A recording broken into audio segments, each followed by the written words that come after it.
Hello, and welcome to the Practical Shaman podcast.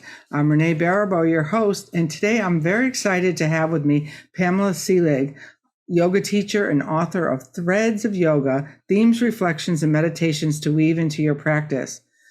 Pamela began her yoga and meditation journey in 1991 when an illness interrupted her Wall Street career. I love that. I can't wait to talk about how it interrupted your career.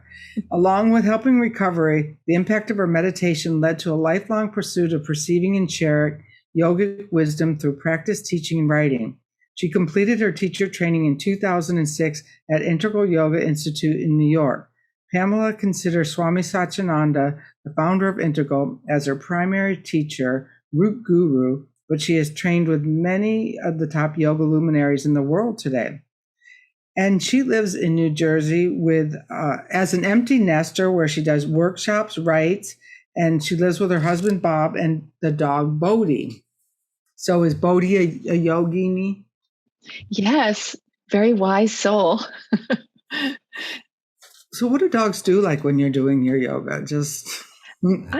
I feel like they sort of sense what's happening. They like the energy and kind of curl up at your feet. Or Bodhi's a little Chihuahua mix, so she'll sit next to me on the couch. And writing the book, I think she was a really big help. Well, and they're doing out in California, I don't know if it's gotten all the way to New Jersey yet, a lot of that goat yoga. Oh, yes. There's a goat farm in Vermont that I was at, and they do a lot of yoga there, not with the goats, but I just think goats and humans have a nice, they're cute and we connect, and kind of raises our vibration even without the yoga. Really, I just can't even imagine having a muddy goat stand on my back while I'm trying to hold a pose, which I struggle with holding those poses anyway. But besides for that, but it seems to be really trendy, and maybe we could do something with the Chihuahuas because they're a little more lightweight. Yes. Yeah, a new trend. A new trend, Chihuahua yoga. So Chihuahua yoga. So tell me, or tell the listeners, so you were heading down the Wall Street path, and all of a sudden you collided with a life change and got you into yoga. You want to tell us a little bit about that? Oh, sure.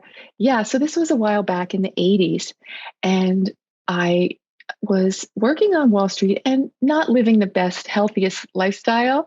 It was that, very aggressive, competitive industry, very male oriented. And I wasn't thinking of my own personal sustainability. I also think deep down, I knew that I was on the wrong path for me. So I started to have some health issues. And one day I woke up and I had Bell's palsy, which is not life-threatening, but very dramatic. It's when half of your face is paralyzed. So I went to the many doctors who all said, just wait. It usually recovers, but not always. And it takes months. So I couldn't go to work. This was pre-internet. I really couldn't do anything because I had one eye patched. So reading was a little difficult. So one doctor that I visited sort of took pity on me and said, have you ever tried alternative medicine, which I'd never heard of, or meditation? So I was desperate. So dove right in to meditation. Did not start slowly. Things happened. I had some experiences pretty quickly. I had no idea what that was. So had some time on my hands. So started researching and learned through yoga, which I thought at that point was just bendy postures. But I learned meditation is a central aspect of yoga, and kind of learned what was happening, became very fascinated. And basically from that point on, slowly my life turned in a different direction. So now I had a pretty good recovery. And I really think of Bell's palsy as a gift, that turned me in a direction I would have never turned to had it not been for that. So that's really what started me. And I love those pivotal moments because a lot of listeners out there, usually when we're scraping by on our knees, begging for some kind of salvation or change, and sometimes it requires those kinds of illnesses and those kind of roadblocks to really get us to wake up to the path we're really intended to be. But Also, I would imagine with that background, which would probably mean you had some, good business background to be in Wall Street to begin with, then I don't find that those skills are lost. I find that those skills then help us develop, even like you said, you turned around and took those basic skills of working hard, working too hard to put all that effort into your meditation. Exactly. That type A personality. I just dove right in. Not that I recommend that now to people that I teach yoga to, but yeah, you're right. It helped me be focused, really.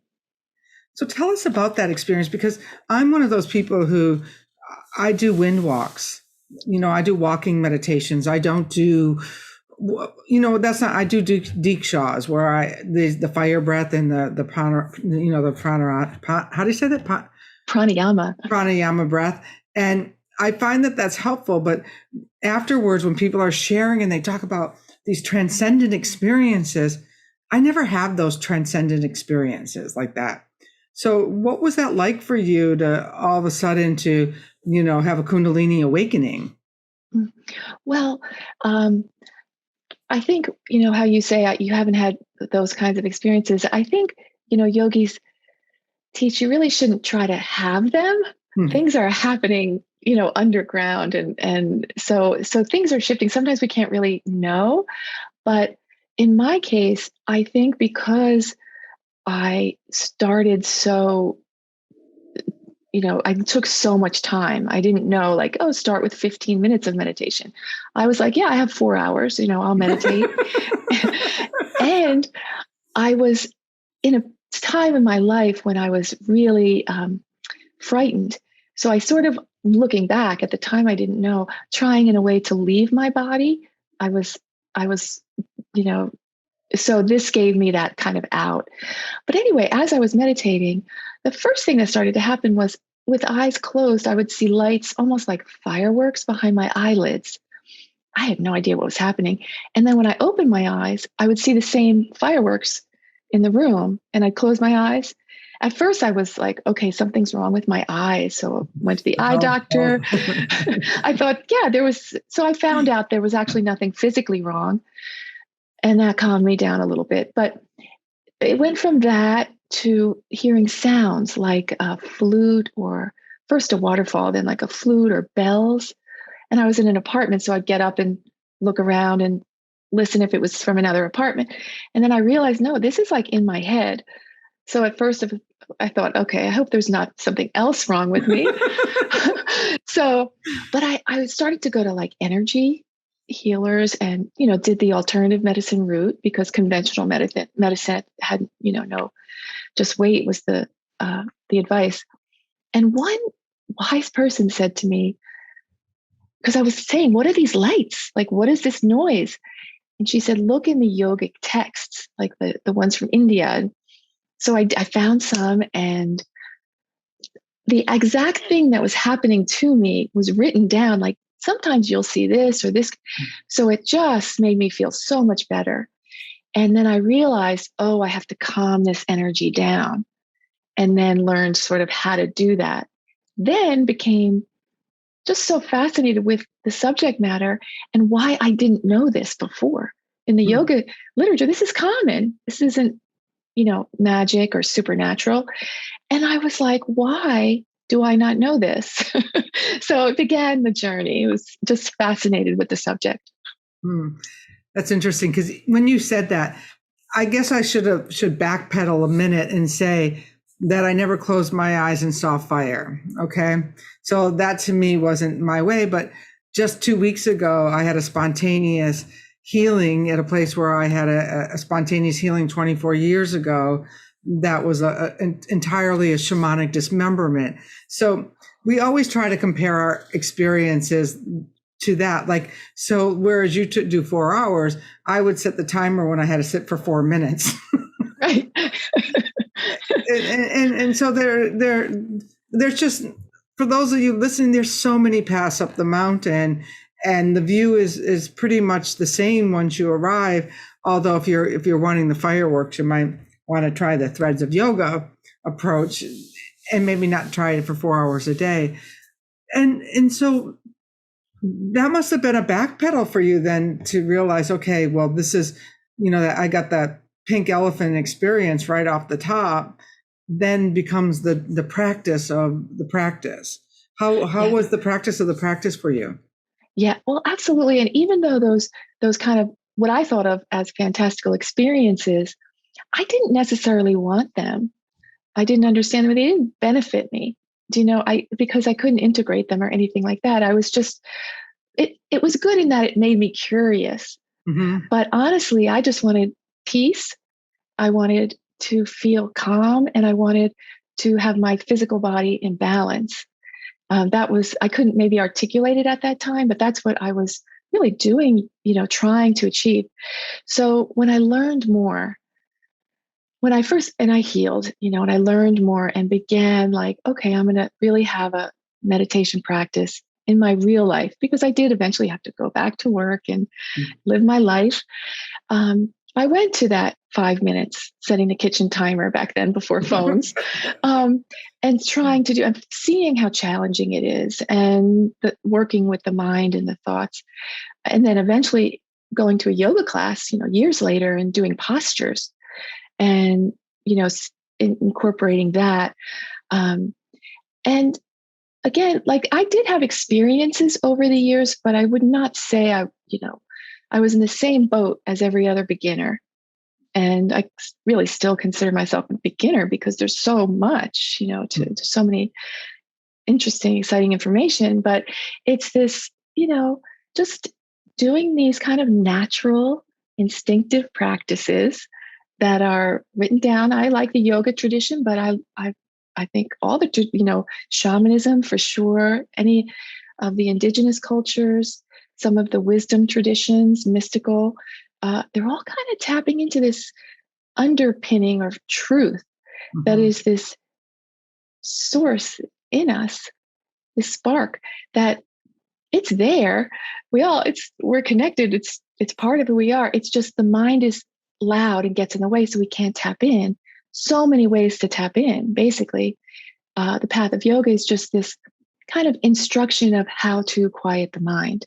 It's not going to get totally quiet, but when it quiets down, we get this access to this part of ourselves.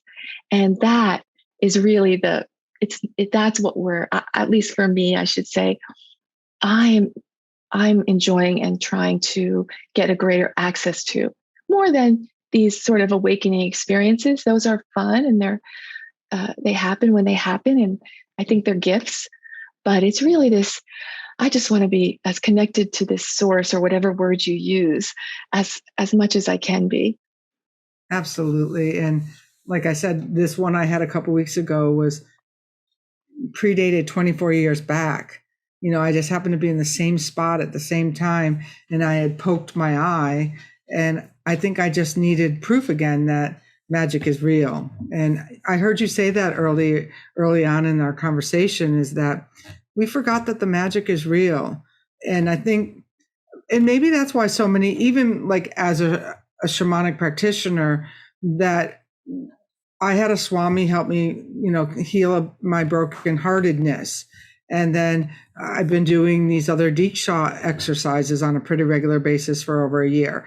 So it's kind of interesting that these paths parallel. In fact, when I was writing Winds of Spirit for 10 years, I was practicing my workshops at the Bhakti Fest, and everyone would be like doing their on the mat yoga, and I didn't know better, but I'm there like, well, this, until somebody finally told me what you teach is off the mat yoga.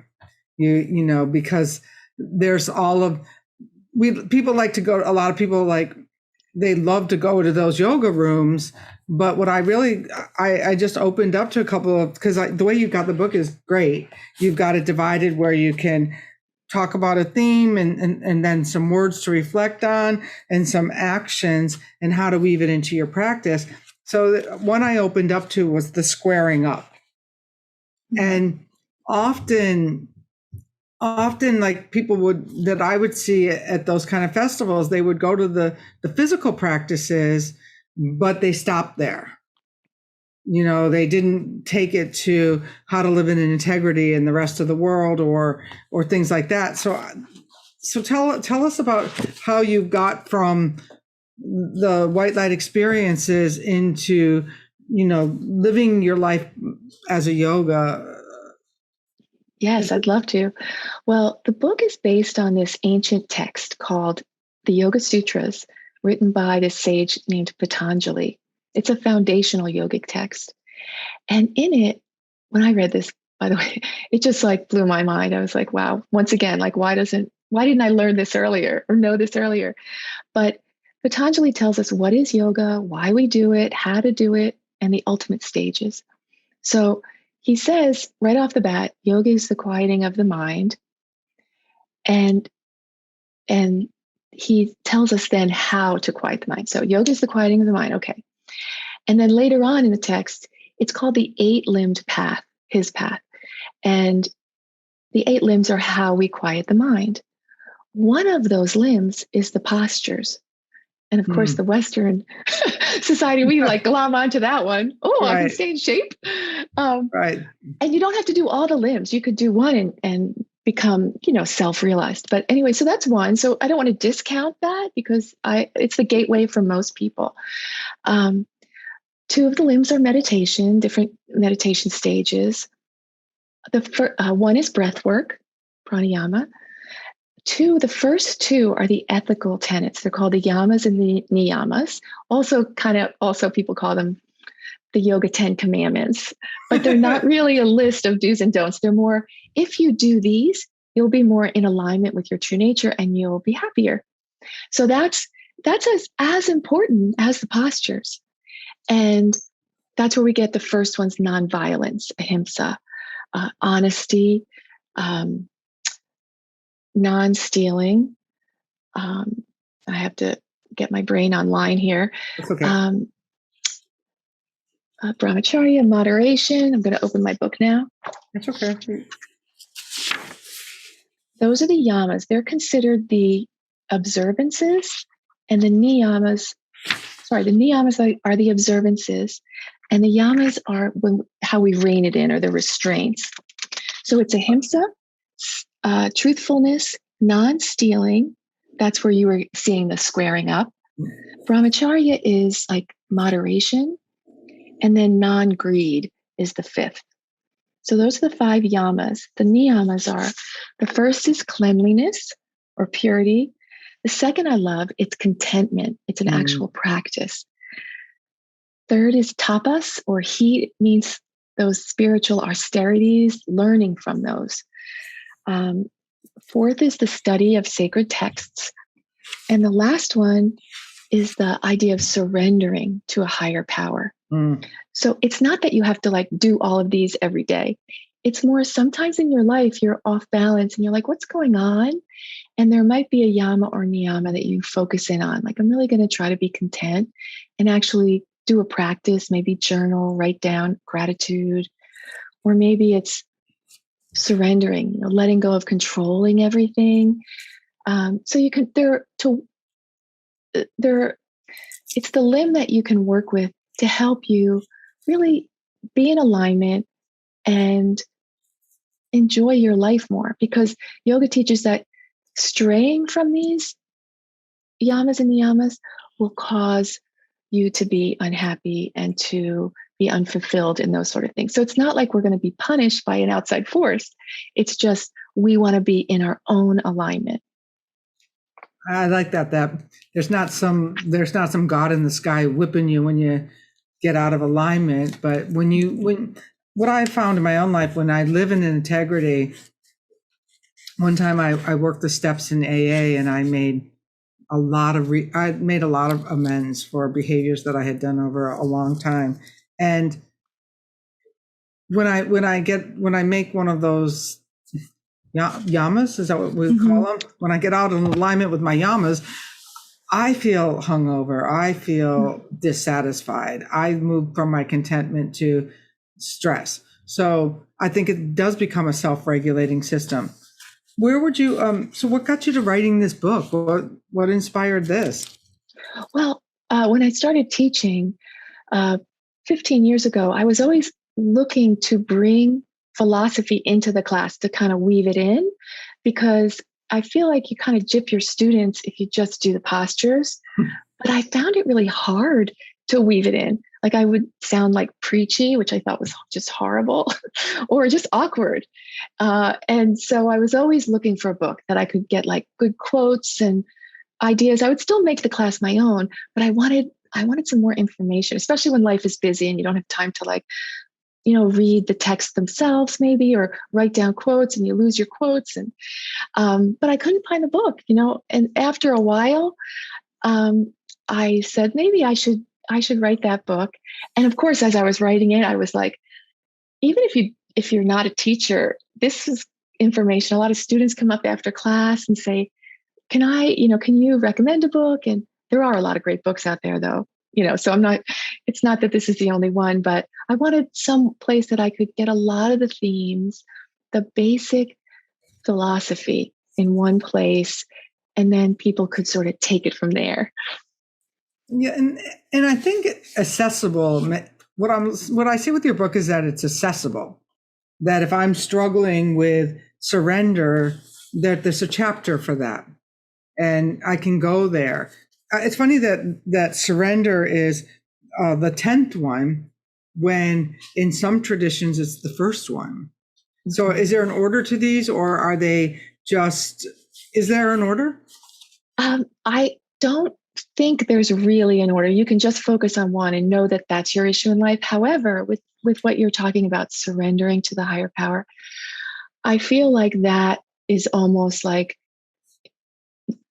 in yoga, it's a lot about quieting your mind, which is a lot about quieting your ego, and there's a lot of techniques to do that. We're all different. We all need different tools. But so yoga teaches that, use these tools like mantra, like noticing all these different breaths. But if at the end of the day, it's really just, you can just let go, surrender your ego. It's sort of the escape hatch, yeah, you can do all these tools, but in the end, it might be on your deathbed at the very end, hopefully not, but just let go. I don't know why we cling so much. We build our sense of self since we're little. We build, this is who I am. This is who I am. When yoga says, actually, that's not who you are. It's your thoughts about your mental constructs. Let it go and see what happens. And that in a way is the last of the yamas and niyamas. So here's the $1 million question. Over the years, how much do you live in that state of that grace that that we all try to ascertain? Well, I wrote, you mentioned you thought the book was accessible. Mm-hmm. And I think part of that is because I am not writing this as an enlightened person by any means. I am right there, like, this is a practice for me. And I just have been doing it a long time. And since I've been totally fascinated with it, I've been studying for a lot of years. So I feel that I could write the book, but I am really, just like when I do the postures, I'm not flexible. I'm not a flexible person. So I think it helps me teach because I can relate to people that, I didn't do gymnastics when I was a kid. I don't have the ability to forward fold totally. So I think with the philosophy, with the teaching meditation, I have a very busy mind. I have a lot of issues.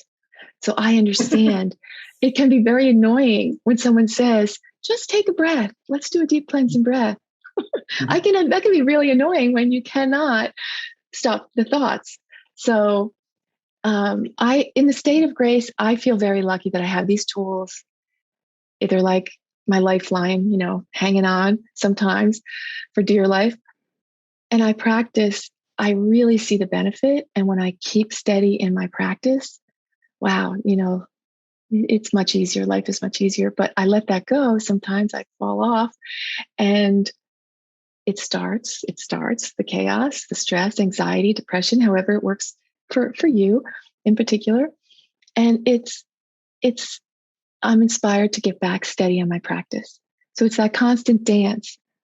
I'm human. We have these minds. Come back and forgive yourself. Like, we're humans. We're on the human plane. I don't think we're supposed to be perfect. I really don't. I think we're human. Let's enjoy it. But fortunately, we have so many traditions that they're gifts, from these ancient teachers. And I think we're silly not to every once in a while really focus and grow and learn for our own benefit and the benefit of others and for the benefit of the world. Like the world needs our best self. So it's for others as well.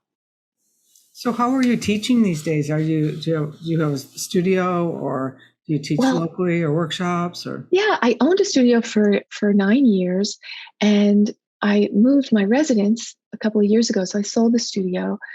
And then, of course, the pandemic happened. So I went completely online teaching. So right now, I teach meditation courses online, actually through my old studio, which I'm very good friends with the woman who bought it. So I teach a meditation course, and it's just a 3 week. It's like not a lot of time. I teach 1 hour, and then you practice what we learned for the week, meet for another 1 hour, practice for a week, and then the last. So it's really about learning how to have your own practice, your own home practice. Um, you have the tools. We all have to do it ourselves. So you don't need to make a big time commitment. But I do find that starting out with a group, getting the basic instruction really helps. And then you take it on your own as you can, kind of go in your own path. And so where would people find that? It's on my website, PamelaSeelig.com. And Yeah, that's all my classes. SEELIG, and I'll have that all in the notes and things like that. So I can't skip over the wind, okay? Oh, yes. Because you were talking about the breath. And, you know, and this is like, oh, she just doesn't understand. This is me this morning. Oh, she just doesn't understand how important this is. I joke about that because I spent 5 or 6, 7 years researching that one aspect of Holy Spirit and Ruach and Om, and they're all wind. And so, how does the wind relate to your practice? So when you say wind, that's a beautiful word. There's so many different words like for the same thing. Mm-hmm. Breath is our word, and I mentioned in my book there's I don't know how many languages, but I'm going to say 12, where the word for breath and the word for spirit are the same. I'll put wind in that too. I know it's Norwegian, Chinese, Latin, Italian. It's like across the board.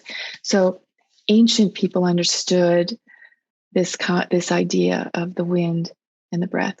The yogis thousands of years ago understood and harnessed the power of our breath. I mentioned the 8 limbs. One of those limbs is breath, pranayama, or wind. And I think in our culture, it's not really the focus. We don't learn about it as kids or learn how it can help us in any way because it's so obvious. It's like here all the time. It's like you don't have to pay for it. It's not like it's just, so we don't realize how our own breath can balance our system, can energize us, can calm us down, can do so many things. But the yogis knew, and that's kind of an amazing thing. And right now, science, there's so many research reports every day. You hear about a scientific journal about how important it is to do this particular breath, square breathing, even alternate nostril breathing, nadi shodhana in yoga. It came out, I think it was very controversial because it came out as, I think it was called cardiac breathing. And the yogis were like, no, it's a yoga tradition. And it was like, but it really truly does lower blood pressure, slow the heart rate, increase respiration. It really does all that. What's that, the alternate nose breathing? Alternate nostril breathing, yes. And it's, you just use your hand and close one nostril, inhale, exhale, switching sides after the inhale. And it's an amazing technique for balancing the left-right brain, balancing the system, instigating the relaxation response. And so it's something that we all have that we can use to affect our state of being and even get to these very deep kind of transcendent states that are a little bit more, if you're practicing for a while. And there's still some in some traditions in Buddhism and yoga too, some that aren't even public knowledge yet. Most are now. But so the breath is magical. And I think you said before, magic is real, or I think you said, I felt the same way when I learned a lot of this stuff. I sort of say to myself a different way. I say, this is true. Like, this is true. Like, our body, who we are, our being has this next level abilities that most people don't believe is true. But I keep saying, from my experiences and research, it's true. And, as you say, magic is real. It's amazing to me that this is not like, I think more people are getting interested, the mainstream, slowly, but I'm still amazed it's true. And in the yoga tradition, you can just study the breath and be a fully realized human being, or enlightened in that word, whatever word you choose. You can just use the breath, study the breath, practice, learn about the breath, and achieve these incredible states. So I guess I can't put enough emphasis on this from the yogic tradition. Well, what I would say is I'm going to challenge you to take that even further. I believe that the yogis got that idea of the breath from the wind, which was there at the creation, and it sparked the creation. So to me, the wind is everything. The Holy Spirit was borrowed from the wind. Ruach was borrowed from the wind. Om is the wind. It's, the sound of the wind. And so wind was here first. And then the yogis got to hear what the wind was telling them, and how to bring that into the sutras and into our work. And that's kind of the work that I teach, is how to go for that direct revelation, which it sounds like as soon as you sat down to meditate, there's those chosen few who get it right off the bat. And it got you going on the way to write this book a long time ago. And I'm going to send you my book as well. Oh, I would love it. And you don't have to challenge me. I don't disagree with you in terms of the wind and that natural force, and just human beings that we are tapping in. I didn't mean challenge, but But I know what you mean. Yeah, no, it's like you bring in that wind on your first breath, and it exhales on your last. Hopefully, like you said, that you cleared that ego and that resistance on that last wind breath out. But that's what connects us is through this. And I have a friend writing a book on yoga practices from an Ayurvedic standpoint. And every time she finds the yogis talking about the wind, because she'd sit in these lectures when I was teaching, and I could just see it was going over her head. Then these yogis start to talk about the wind, and then she's there like, oh, is that what you meant? I was like, but I'm not as intellectual, or to me, it was just like, oh, this is an interesting thing that way. So I'm looking forward to start doing some of these practices in your book. And I'm not going to commit to the 4-week program yet, but I'm going to definitely, I'm going to definitely try some of the exercises in here, because one of the things that I've found in my own life is the only thing that's the difference between me and a new seeker is that I've been practicing these tools for a long, long time. And it sounds like you have too. Yeah. Yeah. And it's interesting, when we try to talk about this information, we have to use words, because that's all we have. And so like a certain word might have a connotation to someone and not another person. So it doesn't kind of like click. Everyone has to find their own. So it's like, these are just words kind of pointing, but I do think we're kind of pointing to the exact same thing. I think it's just our words limit us.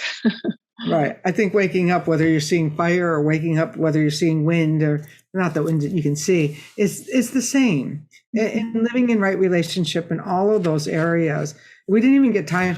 We didn't even get time to talk about the chakras, but she goes into the chakra system, which they're really great for me. And I don't know, they're really great ways to pinpoint really what's going on in your physical self, because this is your body. This is your Cadillac that you move through the spiritual experience with. Do you want to leave us on one thought on the chakras? Yes, I think it helps. I don't think you have to necessarily know that much about like the chakra system. If you don't know about it, it's okay. But when you know a little bit, it explains a lot about like really what's going on with maybe what's how thoughts affect your body, and also just the idea that we are more than the physical body. We're more than the physical body, and this helps us to remember that and experience that in certain ways in the body.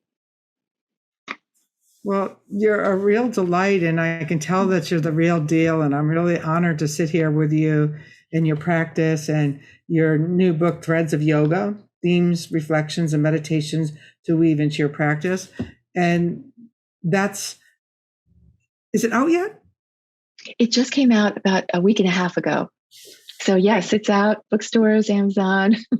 I knew I got the copy before it was out, so I just wanted to make sure. So you can get it everywhere. And if you're a yoga teacher, there has some great information in there. For people like me who aren't big yoga, like posture aficionados, one of my favorite parts always was with the yoga teachers who would tell the story or would make it accessible through story or scripture or verse. So I'm very excited about what you've written here, and I'm sure that listeners at home can't wait to get a copy too. Oh, well, thank you so much. I so enjoyed our conversation and an honor to be here. So thank you. Thank you.